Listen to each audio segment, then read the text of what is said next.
Now, in ICU, we are facing day-to-day problem of the pulmonary embolism, core pulmonale, and for that, we have the next session of the diagnosis and management of acute right heart failure clinical scenario by Dr. R.K. Mani.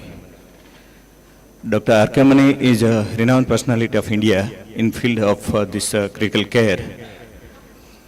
He is director of the Department of Pulmonology, Critical Care and Sleep Medicine in Artemis Health Institute, Gurgaon.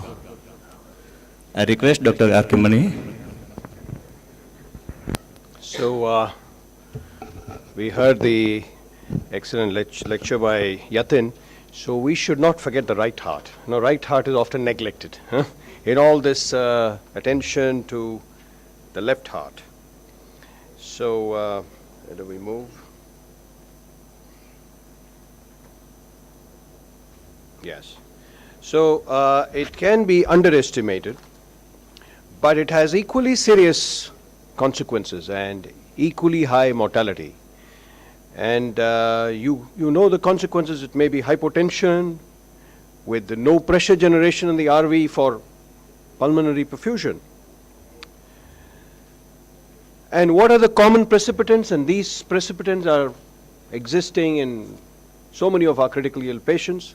Pulmonary embolism itself is under-recognized in the scenario of critical illness because so many other things confuse you. Patient is having hypotension, you tend to think of sepsis first. Patient is having tachycardia, you tend to think of various other SIRS-related issues first. Patient has a trauma and a hip surgery done, you tend to think of pain and other things. So there's too many confounding factors. An acute on chronic lung disease, of course, be it COPD or ILD or advanced bronchiectasis and so on, so many conditions also produce acute on chronic right heart failure. Right-sided myocardial infarction is another one. And then ARDS, sepsis, and mechanical ventilation itself by increasing the intrathoracic pressure raises the right heart pressures.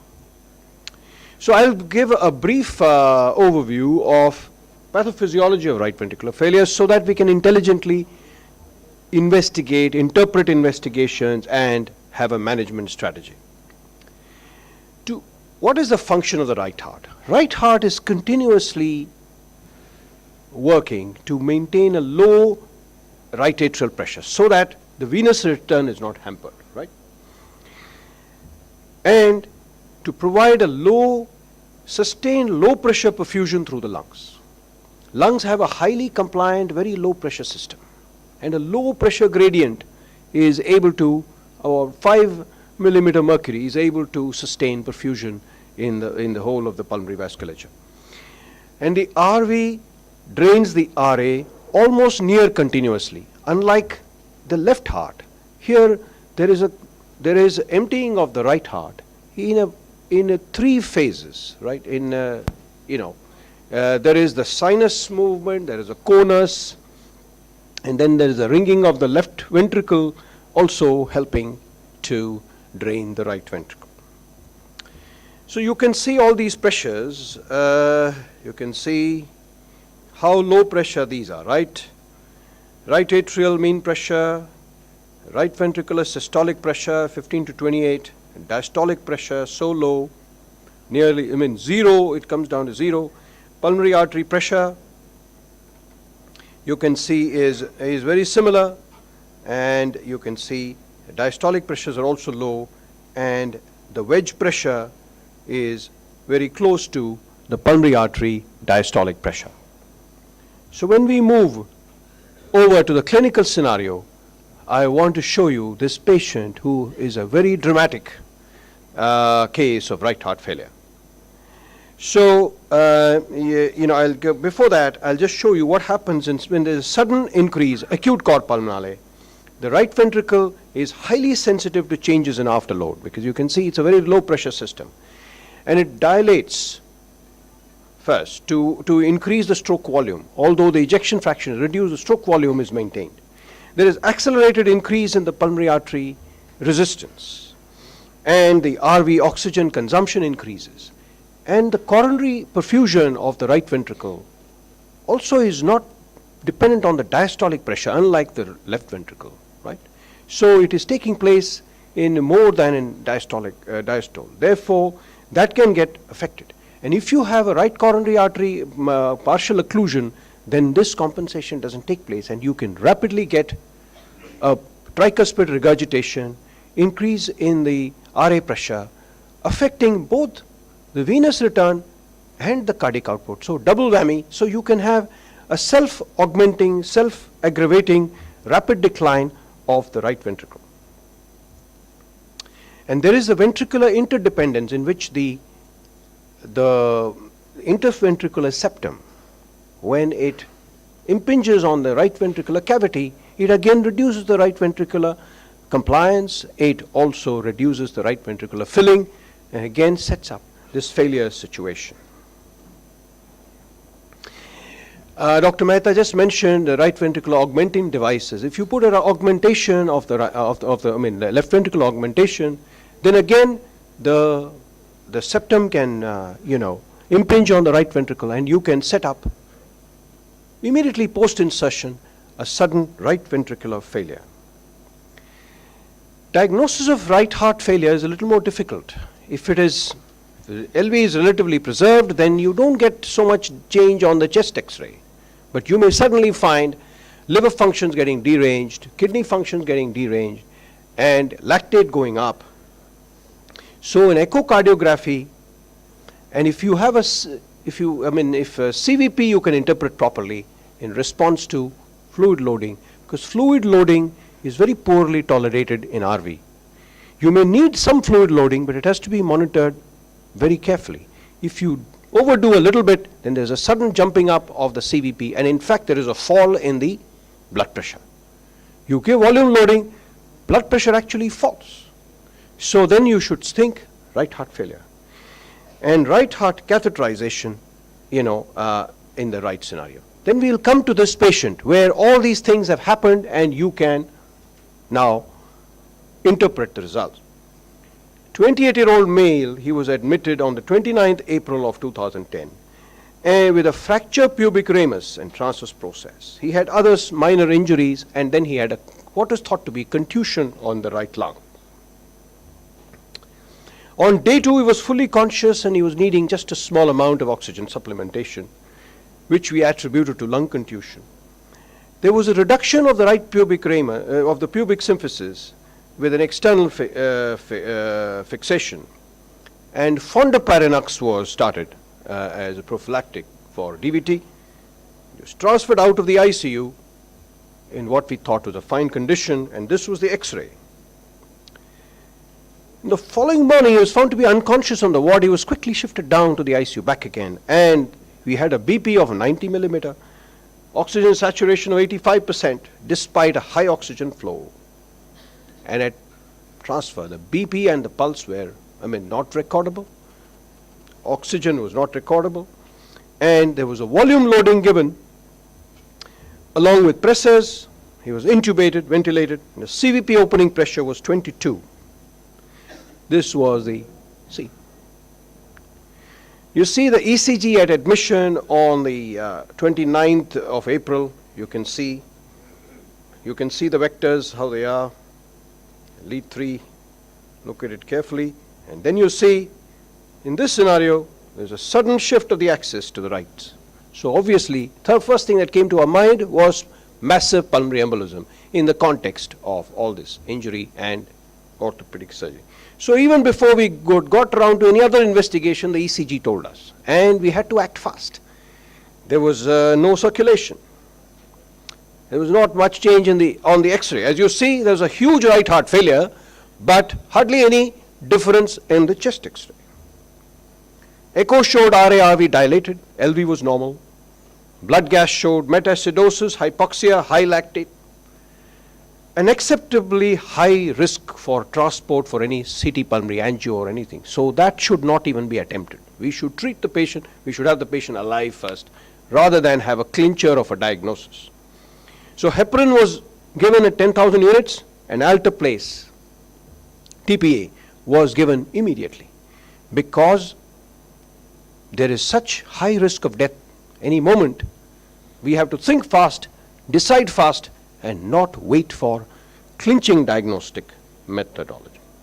There was volume loading, 3 presses and high doses, soda bicarb infusion because the pH was really plunging low below 7, and rapid hemodynamic and metabolic improvement following in giving alteplase. 11:30 to 1:30 a.m. alteplase infusion over 2 hours, return of circulation. 1:30 to 3:30 p.m. no anticoagulation, because post alteplase we are supposed to wait for 2 hours before restarting heparin. In that time there was again fallen BP, severe hyperlactatemia, and we restarted continuous heparin, but he was not stabilizing. So we took him to the cath lab and did catheter fragmentation with prompt restoration of circulation. Recovery of clots in the sheath. I mean, we did not try and do an angiogram to prove anything. As soon as we got clots in the sheath, we just rotated the cath and fragmented, and quickly circulation was restored. You should not linger too much with more investigation and better pictures and good looking pictures. We want a good looking patient. So heparin infusion was continued, aiming for a PTT 2 to 3 times. There was oligoanuria had started, and hemodialysis had to begin. And there was gross derangements of liver function. As I told you, when there is a right heart failure, there is a big time congestion of the liver and kidneys. Particularly when the right heart failure is so much that there is a tricuspid regurg. And rapid resolution of metabolic imbalances took place over the next 2 days. And you can see in this chart. See, we started with a pH so low and lactate so high, and somewhere here we had started the alteplase. He got improved, but when alteplase was stopped, again his lactate, look at the lactate, 15, sorry. So 15 lactate, and then it was nerve-wracking. We kept maintaining the circulation with vasopressors and various other means, but lactate remained high. Then somewhere here we have done the catheter fragmentation. So our heart was in the mouth as we moved him to the cath lab. He was that sick, so unstable. But as soon as we started the fragmentation, he started to improve, and you can see. So the treatment of pulmonary embolism is so multimodal in some cases. So you can see then there's a progressive improvement over the next 2 days in the lactate, in the oxygenation, and so on. And you can see this also reflects in the ECG. ECG of that day when all this happened, you can see there's such a right heart here, right axis deviation. ECG the following day, you can see, has completely become upright. So the right heart failure has got suddenly reversed. He was on daily dialysis, mechanical ventilation, sedation, paralysis, FiO2 and PEEP requirement had come down, and we were doing daily ultrasound of the abdomen to look for bleeding, because so soon after trauma, he was being thrombolized. We had no choice.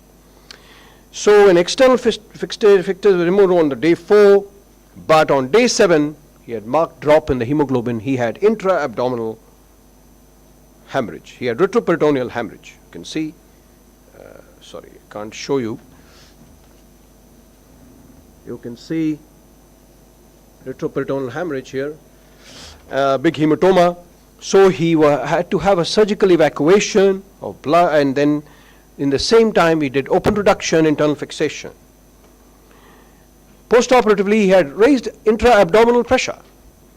So we had to go back and remove the PACs. So this so dynamic ICU care. And daily hemodialysis, enteral feeding, sedation, tracheostomy, empiric antibiotics, and then because there's always fever and SIRS also due to these thromboembolic processes. But you can see we negotiated through this jungle of events, and then eventually a perfusion lung scan also showed a large perfusion defect. We put him back after a gap of about a week. He was also placed, when we did the evacuation, all that, a filter also. I mean, no, at the time of clot fragmentation, we placed a filter. So we were able to not anticoagulate him when he had all these complications. So LMWH was restarted, warfarinized, and then he gradually improved over 4 months, he returned to work. His antithrombin levels and others were quite all right. Next comes, you've seen in pulmonary embolism, what is this dynamic scenario. Then comes pulmonary vasodilators. How do we use it? When do we use it? You see, because of such a low resistance and highly compliant system, if it suddenly gets flooded, you get a rapid elevation of pulmonary artery pressure.